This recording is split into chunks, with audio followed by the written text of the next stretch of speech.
Bueno, tenemos muchos temas sobre la mesa, tenemos que andar rapidito. A ver, tenemos tema denuncias penales. Denuncia penal contra Mujica por apología del delito, entra hoy. Denuncia penal por los aparentes ilícitos cometidos en el Cudín.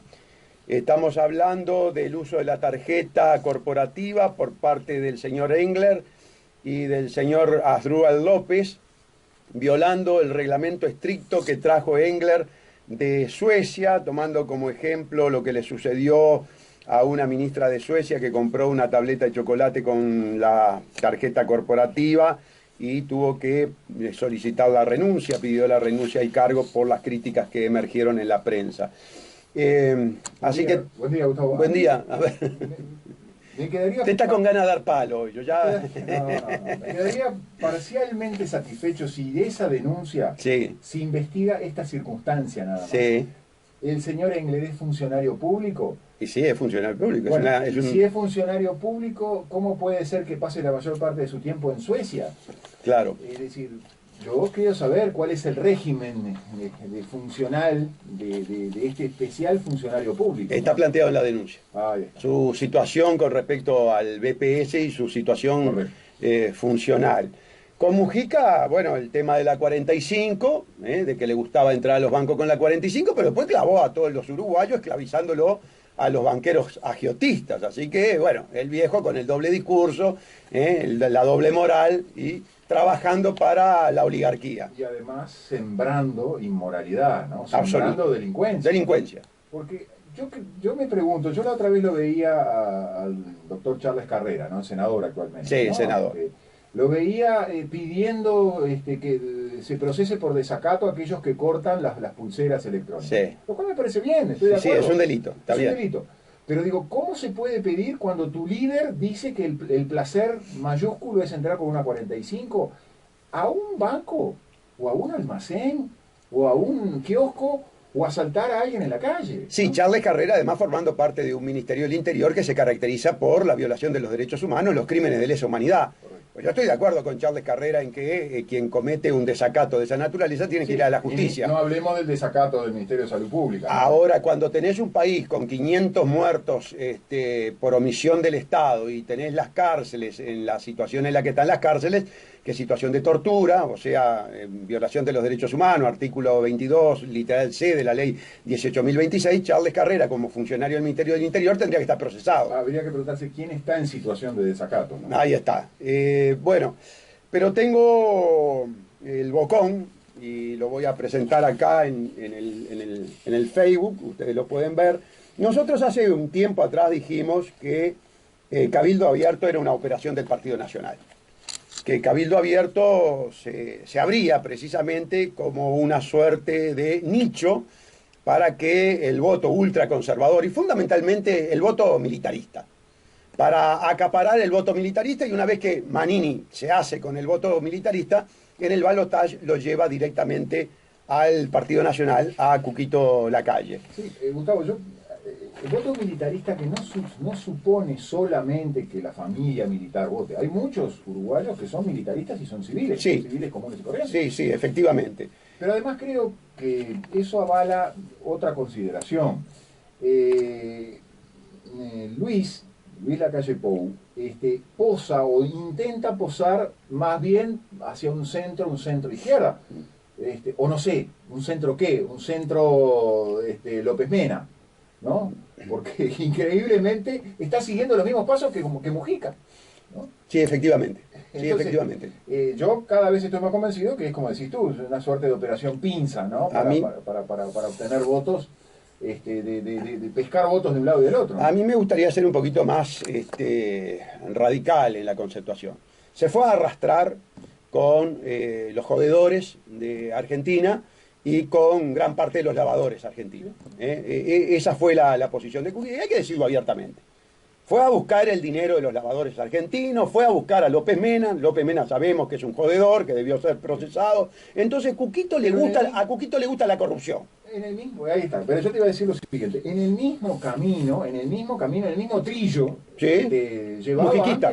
Por Mujica. Sí, mujiquista, sí, totalmente de acuerdo. Bueno, El bocón de nuestro amigo y ahora integrante del Partido Verde Animalista por la lista 407, tu compañero de lista, Enrique, y por supuesto el mío. Yo soy el candidato al Senado y a la Diputación, a la Presidencia de la República. En su bocón, tal cual lo mostré en el muro de Facebook, tiene este titular: Manini sería el ministro del Interior de la calle Pou. Y luego en el interior del semanario, en la página 4. ¿Cómo? No va a ser. No, Garcés queda para un costado. Garcés queda posiblemente subsecretario. Manini y Ríos ya tiene acuerdo para ser el ministro del Interior del Partido Nacional. Aquí está la operación que nosotros hace tiempo venimos diciendo. Y después el bocón confirma también lo que nosotros veníamos diciendo en el sentido de las relaciones de su familia con el Partido Nacional, que son desde hace mucho tiempo y muy estrechas. En la página 4 dice el bocón, y hoy vamos a revelar una muy escondida negociación que ya estaría por establecido. Guido Manini Ríos ya tiene estipulado que si gana la calle Pou será el ministro del Interior del gobierno del Partido Nacional. Quien hizo las gestiones fue Irene, la esposa de Manini, que es blanca y que hasta hace poco era edil, la edil más importante de Artigas del sector de la calle Pou, incluso su candidata a diputada. El suegro de Manini es íntimo amigo de la calle Pou. Si bien los afectos no lo es todo, no podemos perder de vista esa afinidad que tiene Irene con Luis, y por ahí se gestó este acuerdo al cual hemos podido acceder. Y finalmente dice: Cabildo es un anexo del Partido Nacional que difícilmente logre pasar ese techo militar que hoy tiene. Muchos que hoy votan a Manini, cuando se den cuenta que llegar a la presidencia siempre fue una utopía, tomarán otros rumbos. Yo suscribo 100% el contenido de este artículo, ya lo había dicho anteriormente. Manini es una operación del Partido Nacional para la captación del voto ultraconservador, del voto que ve al militar como la solución de los problemas del Uruguay. Además, Manini tuvo un cambio radical. Una cosa fue el Manini apartándose de la comandancia del ejército cuando emitió aquel comunicado, que yo los asemejo a los comunicados 4 y 7 de la época de la dictadura militar, queriendo conquistar un nicho electoral que es el nicho soberanista, antiimperialista, que lucha por la patria contra el internacionalismo propio de quienes llevan adelante la agenda de la élite internacional, que en nuestro país es Mujica, es Tabaré Vázquez, y obviamente el PUNOM, que ahora pasa a integrar Manini. Aquel discurso era un discurso soberanista. Los discursos actuales de Manini son discursos internacionalistas. Es decir, entró en la sintonía, en el discurso político-ideológico del PUNOM, del Partido Único del Nuevo Orden Mundial. Por eso me parece muy buena la actitud de este valiente periodista independiente, que es Bonica, de desenmascarar la operación electoral que resulta cabildo abierto. Yo en ese sentido también hago esta acotación, que quizás pueda llevar a confusiones. Hay quienes pueden creer que tener un ministro del Interior, un excomandante del Ejército, sea la solución para los problemas de la seguridad. Y nosotros hemos dicho algo muy distinto a eso. Hemos dicho que la solución para atender urgentemente el problema de la seguridad es la de los soldados en la calle. Pero el propio Manini se ha encargado de decir que esa no es su solución.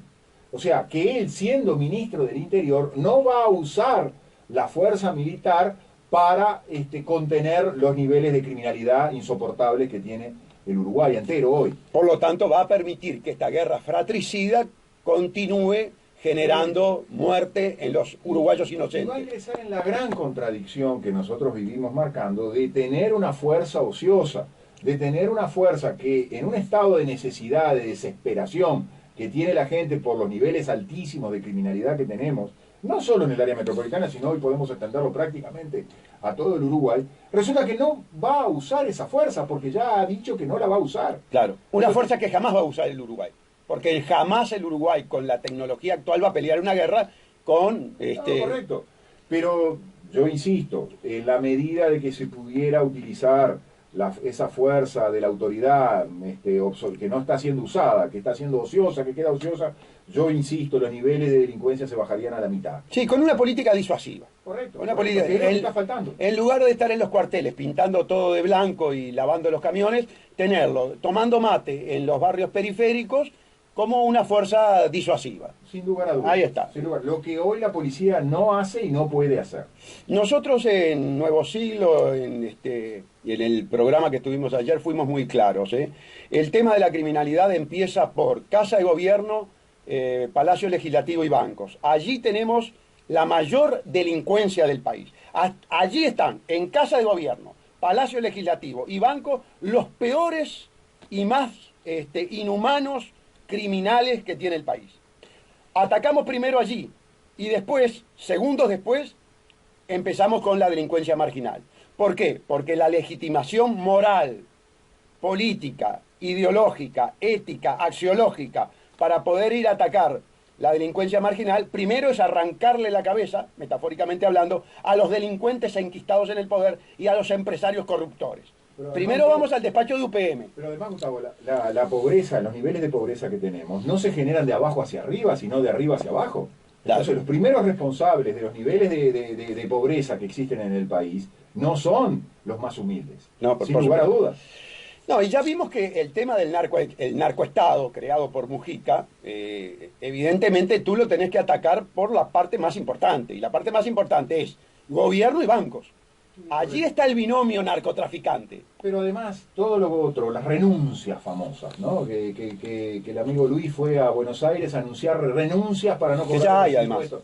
Ya hay, y el propio contrato ROU-UPM es una brutal renuncia, como lo fue el tema de Bosnia, como lo fue el tema de Montes de Plata. Entonces, las renuncias supone que el Estado recaude menos. ¿Para favorecer a quién? ¿A los más humildes? No, a los de arriba nuevamente. Claro. Enrique, estamos proscriptos. Estamos proscriptos, yo no sé si tenemos un hedor fétido en nuestro cuerpo, si tenemos los zapatos, pisamos a excremento. Algo pasa que los empresarios del campo no nos quisieron o invitar. Encuestadoras, como ayer también. O las encuestadoras, algo hay que no existimos. ¿Qué les pasa a las encuestadoras? ¿Sabés qué, Gustavo? Yo te lo digo rápido. Sí. La verdad huele mal. Ahí está. Y nosotros le destapamos la tapa y huele mal. Bueno, es un problema químico, es un problema de hedor, entonces. Sí, es el hedor a la verdad. Exacto. En el Prado no se quería escuchar por parte de los empresarios el hedor, y del gobierno menos, el hedor a la verdad. No, y porque además escuchar eso, supone como solución que van a perder plata, que va a haber que sacrificarse. Claro. ¿En función de qué? De los intereses generales, del bien común. No, de eso nadie quiere hablar de eso. Cada sector quiere los beneficios, mantener los beneficios y mejorarlos. Cuando uno va y les dice, mire, la realidad es esta, destapás la tapa y sale mal olor, dice, no, tápela. Tape a Salle, que no venga, que no hable. Después me llamó Gerardo García Pintos, presidente de la Confederación de Cámaras Empresariales, no sé si está bien la designación, pero sí, en definitiva el presidente... Confederación. Ahí está, me llamó por teléfono cerca del mediodía, me dice, no doctor, nosotros invitamos a quienes habían en el Sheraton recibido nuestras propuestas después de un llamado público. Le digo, mire, ingeniero, yo creo que estas invitaciones son invitaciones de carácter institucionales, que tienen que ser formales. Si usted tiene interés que yo vaya, y me hace una invitación formal.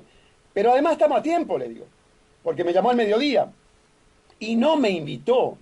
Vale decir que el espíritu, yo lo lamento, pero el espíritu que evidenció el ingeniero Gerardo García Pinto, que tuvo la deferencia de llamar, pero no tuvo la deferencia de invitarme, decirme, ¿sabe una cosa, doctor? Está a tiempo, vaya hoy a la rural. Gustavo, pero estas son como las invitaciones a la masonería o al comité israelita. Estas son invitaciones del PUNOM. Mire que tenemos voces con el compás y la escuadra. Bueno, son invitaciones, pero estas son invitaciones del PUNOM. PUNOM. Y después la masonería, el comité israelita, cumplen una función de amalgama. La Benay Brig, los hermanos de la Alianza, los hijos de la Alianza. Pero todas esas instituciones del Opus Dei también, para no dejar algunas, la propia orga del MPP, todas esas logias, esas sectas, organizadas más o menos parecidamente todas, aunque algunos no, se ofendan porque le digan eso, Sí. le digan que la orga y la masonería son más o menos lo mismo, Ujú. cumplen esa función de amalgama. ¿De amalgama de qué? De lo que tú dijiste, del partido único. Pero yo voy a quebrar una lanza por la masonería. La masonería nos invitó al conservatorio, Ujú. conversatorio. Lo que sucede es lo siguiente, nosotros ya lo dijimos en esta audición. Yo estoy dispuesto a discutir, a dialogar, a polemizar, a tener una tenida, como le dicen ellos, a este tipo de encuentros, ¿verdad? Con los masones, pero no en el templo masónico. No, correcto. Nos juntamos en un café, nos juntamos en la Plaza Independencia. A mí me gusta mucho estar en la Plaza Independencia, al punto tal de que me encadené. Pero hace mucho frío ahora, ¿no? Ahora hace mucho frío. Pero hacemos una tenida en la Plaza Independencia y hablamos sobre todo de la masonería a alto nivel, amigos. Hablamos de la masonería hueso calavera de los Estados Unidos, dominando el mundo. A esa masonería. Yo al masón, que tengo muchos amigos masones, filántropos, ¿verdad? Con ellos no tengo absolutamente nada. Al contrario. Hay una propaganda que se está dando en Canal 5 en forma permanente de aquella famoso encuentro donde estaba este periodista Fabián Cardoso por la Federación de Prensa, Sí. y Mr. Bilderberg, Claro, el contador la vaca inglés, sagrada del y Uruguay. bueno, todos los demás, Banquero, claro. el de las décadas perdidas. Claro, pero permanentemente esa propaganda a la hora de los informativos Sí. de Canal 5 es pasada como una especie de prácticamente de conminación, ¿no? De advertencia. Este es el pensamiento válido, este es el pensamiento verdadero. El otro, el de Sage, es el fétido. Claro. El que muestra la verdad es el fétido. Claro. Pero es permanente eso. Es un mensaje terrible, porque es un mensaje de censura. Y está dado ya no solo por el canal oficial, sino que está dado con la participación de un periodista, Fabián Cardoso, que estaba fuertemente vinculado a Telesur y a Chávez, sentado en la misma mesa con Mr. Bilderberg, el contador Iglesias. Entonces, esos mensajes que se mandan son los mensajes del Partido Único. Yo no tengo ya ninguna duda de la existencia de ese Partido Único. Bueno, Luis hablando de alternancia, Sí, sí. hablando de mejor gerencia. No, y hablando disparates. Vamos a decir la verdad. Este muchacho dice mucho disparate. Él votó el verdadero golpe de Estado técnico. Él tiene razón en que este es un sistema dictatorial, pero por el voto de él, por el voto de la ley 19.334, cuando liquidó al Poder Judicial, cuando liquidó el sistema investigativo a cargo de un poder teóricamente independiente y se lo transfirió todo a Vázquez. ¿Sabes, Gustavo? Él confundió, como muchos uruguayos, lo único que voy a decir, democracia con república. Democracia, como porque le salió a contestar después Martínez. Democracia sí, hay elecciones cada tanto. Ahora, junto con la democracia tiene que funcionar la república. Que funcione la república significa que funcione lo que tú dijiste. La separación de poderes, claro. la independencia de los jueces, la independencia de los fiscales. Eso ya no está funcionando. Pero además significa que funcione otra cosa, Gustavo, muy importante, que es que las minorías hagan la función de las minorías. Si las minorías se vuelven cómplices de las mayorías, partido único, nuevo orden mundial, otra vez desembocamos en lo mismo, indudablemente que al fallar la minoría, falla la república. Correcto. Amigos, los candidatos del Punón los están clavando, en sentido metafórico. Ninguno de los candidatos del Punón quiere enfrentarse al poder de las corporaciones. Los únicos dos que nos hemos enfrentado hemos sido Enrique y quien habla el doctor Gustavo Salle. Hemos llevado ante la Suprema Corte de Justicia el tema del clavo, la joda, hablando bien clarito, la joda del Partido Socialista, la joda de Tabaré Vázquez, la joda de Martínez, que ahora es candidato a la presidencia, nos clavó y nos jodió con Aratiri. Tenemos una demanda de Samín Ferrou de 3.536 millones de dólares. Y los jodedores no le quieren mostrar al pueblo la demanda arbitral. Con Enrique en su momento ocurrimos ante el juzgado de lo contencioso administrativo, nos tocó el magistrado valiente, independiente, agudo, técnico, Alejandro Martínez de las Heras, un tipo de juez como por ejemplo el doctor Alejandro Recarey, esos jueces que necesitamos de asientos de a miles en el país. Y nos hizo lugar, le hizo lugar a ustedes, al pueblo uruguayo, que pudieran acceder a esa demanda, que de perderla, es una demanda ante un tribunal arbitral del Banco Mundial, de perderla tenemos que pagar 3.536 millones de dólares por la joda de Martínez, de Mujica, de Tabaré Vázquez.